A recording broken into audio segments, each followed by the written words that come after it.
الحمد لله وكفى والسلام على عباده الذين اصطفى أما بعد فأعوذ بالله من الشيطان الرجيم بسم الله الرحمن الرحيم أفحسبتم أنما خلقناكم عبثا وأنكم إلينا لا ترجعون سبحان ربك رب العزة عما يصفون وسلام على المرسلين والحمد لله رب العالمين اللهم صل على سيدنا محمد وعلى آل سيدنا محمد وبارك وسلم۔ دنیا کی ہر چیز کا ایک مقصد ہوتا ہے۔ مثال کے طور پر گھر کے اندر ایک بلب لگا ہوتا ہے تو اس کا مقصد ہوتا ہے روشنی پہنچانا۔ گھر کے اندر لوگ گائے پالتے ہیں، اس کا مقصد ہوتا ہے دودھ دینا۔ گھر کے اندر انسان ایک پودا لگاتا ہے اور اس کا مقصد ہوتا ہے پھول دینا۔ ہر چیز کا کوئی نہ کوئی مقصد ہوتا ہے۔ اسی طرح انسان کی زندگی کا مقصد ہوتا ہے نیک اعمال کرنا۔ اللہ رب العزت نے انسان کو دنیا میں بھیجا ہی اسی لیے ہے۔ چنانچہ ارشاد فرمایا الذی خلق الموت والحیات لیبلوکم ایکم احسن عملا، جس نے موت اور زندگی اس لیے پیدا کی تاکہ وہ تمہیں آزمائے کہ تم میں سے کون عمل میں زیادہ بہتر ہے۔ تو نیک اعمال کا کرنا یہ ہمارا مقصد زندگی ہے۔ اگر کوئی چیز اپنے مقصد کو پورا کرنا چھوڑ دے تو وہ بے قیمت ہو جاتی ہے۔ مقصد کو پورا کرتے رہے تو وہ قیمت والی رہتی ہے۔ تو اس کی مثال آپ یوں سمجھیے کہ اگر کسی نے گھر میں ایک پودا لگایا، اب وہ پودا ہے اور اس پودے میں کوئی پانی نہیں دے رہا، وہ مرجھا رہا ہے، تو وہ دوسرا اس کو کہے گا کہ اس کو آپ نے پانی کیوں نہیں دیا ہے؟ پانی نہ دینے کی وجہ سے یہ مر رہا ہے۔ تو معلوم ہوا کہ ہر چیز کا ایک مقصد ہوتا ہے۔ جب تک وہ مقصد کو پورا کرتی رہے اس کی قدر و قیمت ہوتی ہے۔ جب وہ مقصد کو پورا کرنا چھوڑ دے تو وہ بے قیمت بن جاتی ہے۔ تو دیکھیے اب اس مثال سے یہ بات بہت واضح ہو رہی ہے کہ ہر چیز کا ایک مقصد زندگی ہوتا ہے۔ جب تک وہ مقصد زندگی کو پورا کرتی رہے اس کی قدر و قیمت ہے، اور جب مقصد زندگی کو پورا کرنا چھوڑ دے تو مالک کی نظر میں اس کی قدر و قیمت ختم ہو جاتی ہے۔ تو اب یہ مثال ذرا اپنے اوپر چسپاں کریں کہ ہمارا بھی ایک مقصد زندگی ہے، اور وہ مقصد زندگی ہے نیک اعمال کرنا۔ اگر ہم نیک اعمال کرتے رہیں گے تو اللہ تعالیٰ کی نظر میں ہماری عزت رہے گی۔ اگر وہ کرنا چھوڑ دیں گے تو اللہ رب العزت کی نظر سے گر جائیں گے۔ اور جب کوئی چیز بے قیمت ہو جاتی ہے تو پھر اس کے ساتھ جو مرضی ہوتا ہے انسان کو کوئی پرواہ نہیں ہوتی۔ آپ دیکھیں مکھی اور مچھر کی کوئی قیمت نہیں۔ اگر کہیں سپرے کر کے لاکھوں مچھر مار دیے جائیں تو اخبار میں کبھی خبر نہیں آتی کہ فلاں جگہ پر 10 لاکھ مچھر مر گئے۔ روڈ ایکسیڈنٹ میں 2 بندے مر جائیں تو اخبار میں بڑی خبریں لگی ہوتی ہیں۔ کیوں؟ کیونکہ ان کی قیمت ہے، اور لاکھوں مچھر مر جائیں تو کوئی پرواہ نہیں۔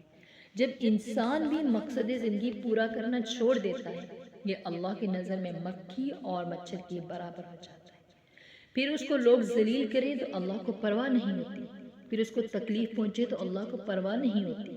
اب جس عورت نے نہ نماز پڑھی نہ تلاوت کی، اپنے رب کو بلا دیا، وہ ہر وقت بے پردگی کے کام میں لگی ہوئی ہے، فیشن میں لگی ہوئی ہے، گناہوں میں لگی ہوئی ہے، غیر محرم مردوں میں پھنسی ہوئی ہے، وہ تو مقصد زندگی بھول چکی ہے۔ اب وہ دنیا میں جتنا مرضی ذلیل اور خوار ہوتی پھرے، اللہ کو کوئی پرواہ نہیں۔ اب چاہے وہ جتنے مرضی گلے شکوے کرتی پھرے، خامن نے تنگ کر رکھا ہے، ساتھ نے تنگ کر رکھا ہے، فلاں نے تنگ کر رکھا ہے، جب ہم مقصد زندگی کو پورا نہیں کریں گے تو اللہ رب العزت کی نظر میں بے قیمت بن جائیں گے۔ اب سوچنے کی بات تو یہ ہے ہم کتنا مقصد کو پورا کر رہے ہیں اور اللہ تعالیٰ کی نظر میں ہماری کیا قیمت ہے۔ تو مقصد زندگی کھانا پینا نہیں، کھانا پینا تو ضرورت ہے۔ یہ بات ذہن میں رکھیں، جب ضرورت مقصد سے ٹکرائے تو ضرورت کو چھوڑا کرتے ہیں، مقصد کو نہیں چھوڑا کرتے۔ اس کی مثال آپ یوں سمجھ لیں، ایک آدمی کا بزنس ہے اور رمضان المبارک میں اس کا بزنس ذرا تیز ہو جاتا ہے، کسٹمر زیادہ آتے ہیں۔ ہم نے دیکھا کہ ایسا بندہ دوپہر کا کھانا چھوڑ دیتا ہے، اسی طرح شام کو گھر واپس آ جاتا ہے تو بیوی پوچھتی ہے کہ آپ نے دوپہر کو کھانا کیوں نہیں کھایا؟ کہے گا کسٹمر اتنے تھے کہ میری فرصت نہیں ہے۔ ہم نے دیکھا ہے جن لوگوں کے اس طرح کے کام ہوتے ہیں، سارا دن وہ اپنے کسٹمر کو سامان بیچتے ہیں اور جب رات آتی ہے تو سوتے نہیں، اس وقت وہ سامان منگواتے ہیں اور رات کو سامان کی سیٹنگ کر رہے ہوتے ہیں، نہ دن میں سو رہے ہیں نہ رات میں سو رہے ہیں۔ اگر پوچھو کہ کیوں نہیں سو رہے، کہتے بھائی ایک رمضان کا ہی تو مہینہ ہوتا ہے، کوئی بات نہیں، اس کے بعد نیندیں پوری کر لیں۔ تو دیکھیے جہاں ضرورت اور مقصد آپس میں ٹکرانے لگے تو انسان نے ضرورت کو چھوڑ دیا، مقصد کو نہیں چھوڑا۔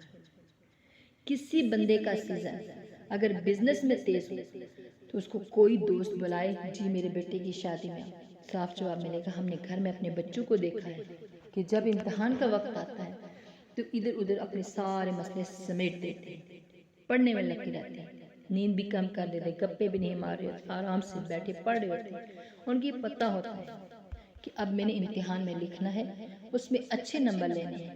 تو ہمارا اس دنیا میں آنے کا ایک مقصد ہے، وہ مقصد ہے نیک اعمال کر کے اللہ کا فرما بردار بن جانا۔ آپ نے گھر کے اندر ایک نوکر کو رکھا تو مقصد یہ ہوتا ہے کہ گھر کا کام کرے۔ اب اگر وہ کام نہیں کرتا، نہ وقت پر آتا ہے نہ وقت سے پہلے جاتا ہے، بغیر بتائے چھٹیاں کر لیتا ہے، کوئی کام ذمہ لگایا تو کام نہیں کرتا، آپ کبھی اس کو تنخواہ نہیں دیں گے، اس کو کسی کام کے لیے بھی نہیں رکھیں گے، 2-4 دن اس کو دیکھیں گے، سمجھائیں گے، پھر اس کی چھٹی کروائیں گے۔ اب سوچیں ہم ایک مہینے کسی بندے کو کام کے بغیر پیمنٹ دینے کے لیے تیار نہیں ہوتے، تو پروردگار عالم نے تو ہمیں پوری زندگی دی ہے کہ میری بندگی کرو۔ ہم بھول جاتے ہیں، ہمیں دنیا کے کاموں سے فرصت نہیں ملتی، اور اللہ رب العزت ہمیں نیکی کی طرف متوجہ کرنے کے لیے حالات بیچتے ہیں۔ مقصد یہ ہوتا ہے کہ یہ میرا بندہ سنبھل جائے، موت سے پہلے نیک اعمال کر۔ آج وقت ہے زندگی کے اوقات کو غنیمت سمجھتے ہوئے اپنے رب سے معافی مانگیں، نیک اعمال کی کوشش کریں۔ آج ایک لمحے کی توبہ زندگی کے سب گناہوں کو معاف کروا سکتی ہے، اس لیے آپ سب اپنے وقت کی قدر کریں، وہ اعمال کریں جن کے کرنے سے انسان کے گناہ معاف ہوتے ہیں، تاکہ ہم وہ اعمال کریں ان اعمال کی وجہ سے غلطیاں کوتاہیاں جو ہیں وہ معاف ہو جائیں اور قیامت کی ندامت سے آپ بچ جائیں۔ اللہ تعالی ہمیں گناہوں سے پاک صاف زندگی گزارنے کی توفیق عطا فرمائے، آمین۔ وآخر دعوانا ان الحمد للہ رب العالمین۔